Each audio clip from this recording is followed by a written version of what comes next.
I just got out of the car. It's foggy. Let's just pretend we're in the mountains. Let's pretend we're in Baguio. This video is a very, very frank discussion of... No, not that frank. But it's a discussion of my mental health journey through the last year. All I'm asking for is please treat this with an open mind and respect. This video is here now because I want to help people. I really want to help people who might be in the situation I was in before. Not the usual content, but thank you guys in advance.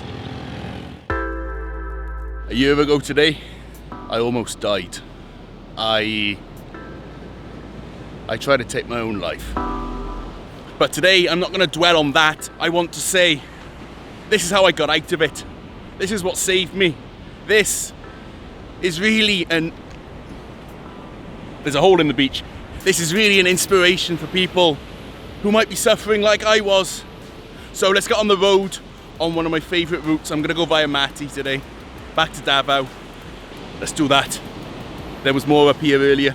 It's all gone.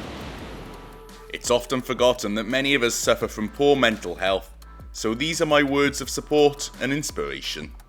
Don't think I've ever vlogged anything here, have I? This island's really interesting. So random. Like to live there, maybe. Maybe not. So let me tell you a little story. Short story, has a good ending.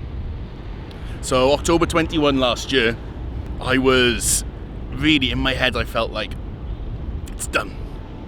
And so, yeah, then that happened, and what came from the attempt failing was a realization that, wait, I still have this opportunity, this great opportunity to vlog my life, to vlog my experiences, and it doesn't just have to be about the fish pond. And so I just followed that, and I've been following that ever since, trying slowly to get the fish pond going, trying to make something of it, but that's what I followed, and that's really this outlet that I have now. And the fact I'm so lucky that I can travel around and do this and say, this is what I do. I had to take that. And for some people, that's not their opportunity, it's something else. But I'm so glad that I saw that glimmer of hope. And it was still a glimmer of hope, because this is difficult. YouTube's not just, boom, done, you're there. You saw it takes years. It takes years, but I'm glad I started working on it, because I was thinking of quitting. Glad I didn't.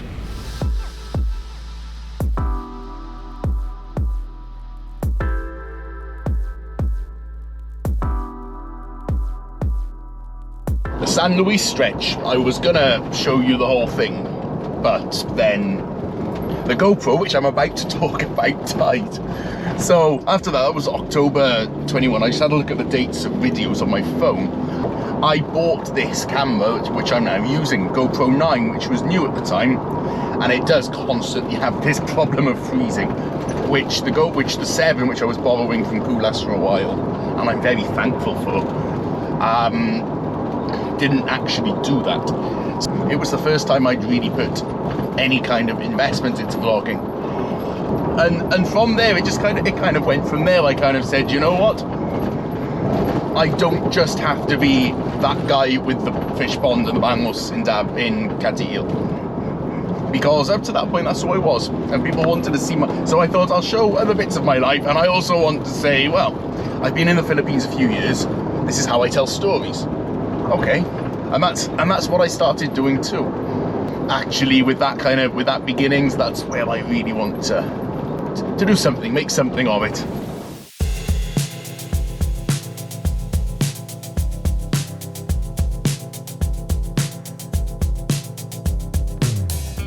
This drive's exhausting already.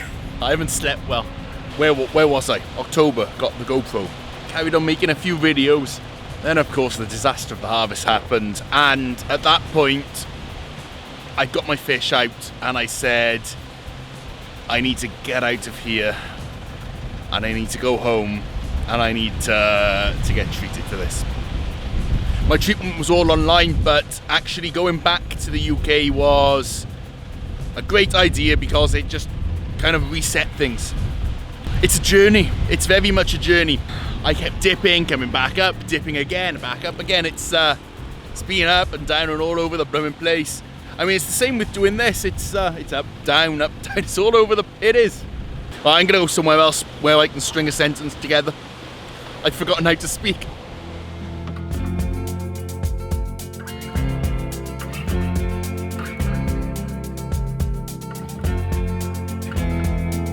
I need some water. I keep seeing all the savvy stores on the left and all the fish is on the right and hardwares. What's going on? Don't know. I'm gonna get some water. I really need some water. That's what I need so I can think again. Oh, there's a store. I just drove past it because I'm driving too fast.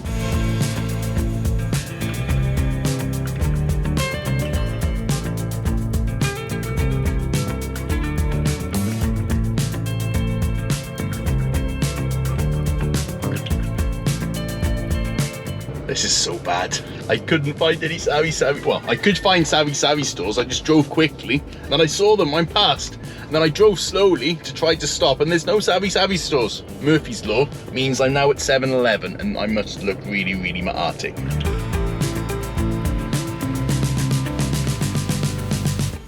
I want to talk about the drone that I just crashed. But when I got that, it was such a special moment for me because it was that achievement, you know. Finally I had something after 5 years of struggle and trying to find something, and I had something that came to me that I was never planning on, that actually I tried to push back against, that was doing well. And that was such a big achievement after 5 years, because if it wasn't for vlogging, I don't know if I'd still be here. Because after those 5 years of struggle and I was almost burnt out from all the failure, you know, and it gets you. And even though I'm the kind of guy who keeps pushing, keeps trying, it got me a little bit. Yeah. At least when I'm out here, I feel inspired. And I mean, I'm very lucky to be able to be out here inspired. Very, very, and I'm incredibly thankful for this, really. It's could have been very, very different. Actually, that was the thing for me in vlogging, was I had a means to express myself and my creativity. I'm finally having that kind of achievement of look, this is working for me. It meant a huge amount. Really did. Before continuing, I needed to eat and hear from my Bangus farming friend Bill at Norberto's. You remember what I like? Of course. Ginataang, Tito, something. Nilabog. Nilabog. I can't say it right, but yeah, either way, close enough. This is very, very good.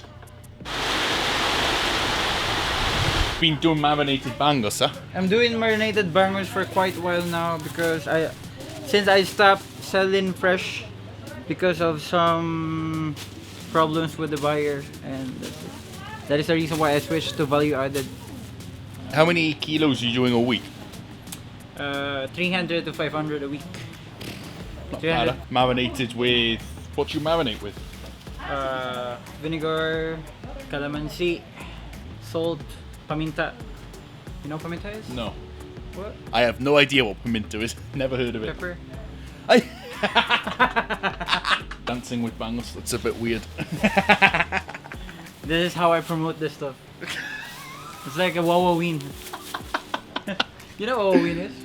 No, but it sounds funny. It sounds funny, I don't know. I have no idea. Seen that one?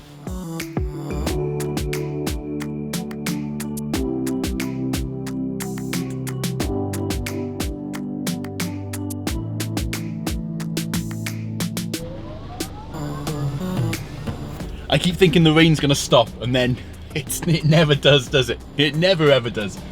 Which then made me think, that was a good transfer, wasn't it? It then made me think about the fact that not everything is always perfect. It's not a straight line up. When you come out of crisis and so on and so forth, it's like this. It's really like this. And sometimes you see the light and you think, why can't I get out of this? Why does this still feel like this? And let me tell you this. I said this in my last video as well. sometimes what I do looks like the tropical dream. It looks like and I have to keep it real. I really have to keep it real and say, even people with a seemingly dream life have problems. Remember, people like Anthony Bourdain, Robin Williams, Chester Bennington, we've lost them when they have seemingly perfect lives. But what's the truth? The truth is we can all suffer from this. Anyone can suffer from it. I think about this sometimes. I think, my life's pretty good, right? But I still feel like this. What about these other people have it worse than me? Yeah, of course other people have it worse than me. But I'm not dealing with that, am I? The fact that other people have it worse than me doesn't change the fact that I'm suffering and I'm needing to deal with my own situation. And thinking that way, I think, doesn't help, actually. I think thinking that way is what actually pushes people to hide what they have, to push it down and to ignore, when actually there are better things we can do. I've been really happy with my therapy because, especially, there's a few little exercises I can do that when I'm in crisis, I can do things like finger holds, I can find pressure points, and all these things that really focus on the physical aspects of it. Because this is real.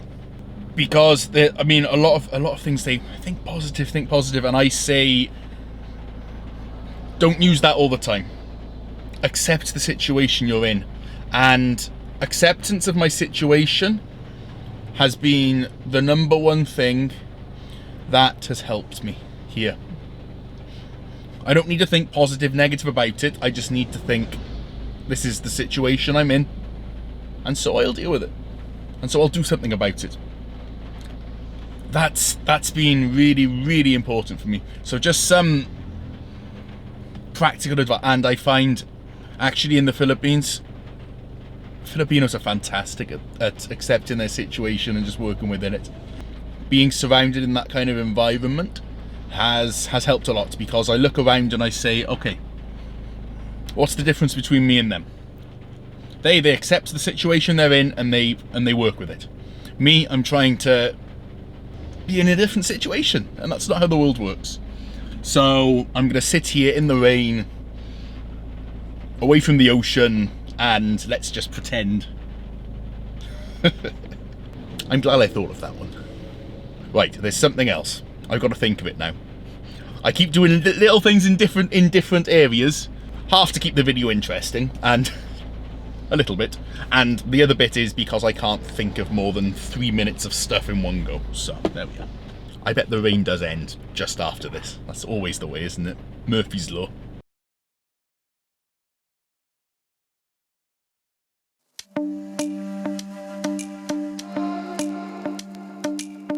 Yeah, I was correct about that. The rain always ends as soon as you...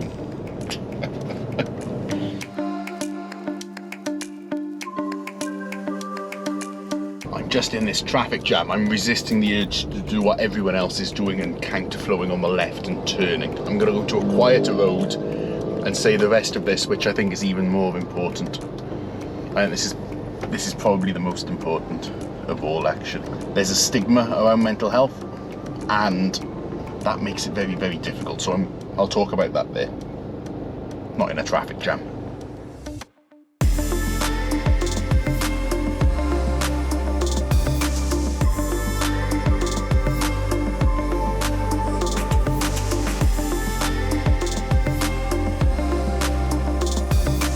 For this, I've totally failed at finding a location again. I'm somewhere in Davao. That's alright. Acceptance, right? I have something to say which is actually very important for me. There's a big stigma around mental health where I think actually it's just misunderstood. A lot of the time I don't think there are bad intentions on the part of people who put it down. But, okay, this is the thing. If you're suffering from anything that could be mental health problems, please, please, please don't be ashamed. There is no shame in it. There's no weakness. It's not weak if you have this problem. It's a health issue. There's various things in the scientific literature that I kind of understand, but It's generally, you can see it in brain chemistry. If you scan brains of people with depression versus without, there's differences. There are other things as well that come into play, but all I'm trying to say is that that's an example of it's a physical thing you can't see. Don't be ashamed and don't be afraid to talk about it. That's why I talk about it so openly.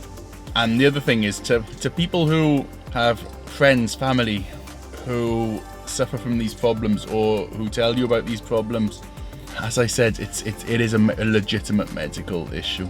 My number one advice is to listen, support, and don't feel like you need to say anything and give advice. That's quite a big thing for me, because there's a lot of people who will say things with very good intentions, but that will actually come across a very different way. That sometimes will sound a bit dismissive, and it's okay to say, I don't understand.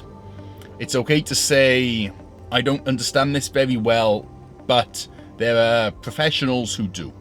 Psychologists, psychiatrists, therapists who do. And the other thing it's important not to be is dismissive. It's very important, and this is one of my pet hate phrases is this one. Other people have bigger problems than you. I mean, is that meant to help? Is that really meant to help? Or is that meant to say, your problem's not as important, or your problem's not as bad as this other person? No, for me, there are two types of problem. One is a problem that someone can take care of by themselves and has control over. Two is a problem that someone can't take care of by themselves and doesn't have control over.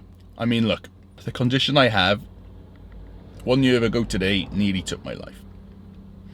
It affects me almost every day. I have to fight it every day. But look, there's light at the end of the tunnel. This is what I'm trying to say. There is light at the end of the tunnel, but there's only light at the end of the tunnel because I didn't try to deny it. I didn't try to pretend it's not a big problem. I said, I need to fix this. And I worked and I worked on it. And actually there are days when I go down.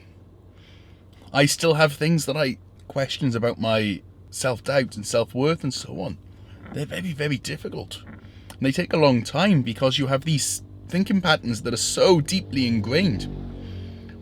And sometimes I wish I'd caught this earlier. I've been doing treatment for 8 years. Before that, if I look at the timeline, there were probably 7 years where I said to myself that this isn't actually a problem. And if only I'd caught it in those 7 years, I might not be still fighting it now. If you can catch this while it's still not that bad, much better. Of course, a lot of people do have breakdowns. And last year I had a mental breakdown. I left the country in a very bad mental state. That's nothing to be ashamed of. And it certainly wouldn't help me to think, oh, someone's got it worse than me. Someone has it worse than me? Okay. Maybe they do, but does that mean that my problem's not a problem? Does that mean that I shouldn't deal with it? Does that mean that I don't need help? No. We all have problems. And the most important thing is to be understanding. That's really the most important thing I want to say about this is please don't be dismissive. Just do what you can. But at the same time, don't do too much. Because if it's my problem, I am the one that's in control of fixing that. I might go to professionals for it, as I have done. Yeah, it's on me. It's on me to fix it. It's really on me to fix it. For me, if I'm alive, it's very important that I'm happy. And I realised a lot last year when I was living a lot of people's dreams. But still, I wasn't happy. And mentally, I was in real duress. Real duress. And I said, whoa, if I, in my situation, can suffer from this, so can everyone. Mental health does, and actually health does not discriminate. I've changed my camera, that means I can change the topic, doesn't it? Okay, I seem to have some good news for fish pond repairs. It seems to be about to start. It seems to actually be there. I'm so happy about that. So finally, hopefully next week I can start these fish pond vlogs. Yeah, believe me, I'd rather not need to make these kinds of vlogs, but this is the reality of life, and so I do. Just all I want to do is help people who might be in the situation that I was in, and just give them a glimmer of hope, because there's light there. Thank you, everyone. Thank you, everyone, so much. And I really appreciate the support I've had from people throughout this journey I've had. And my journey continues, you know.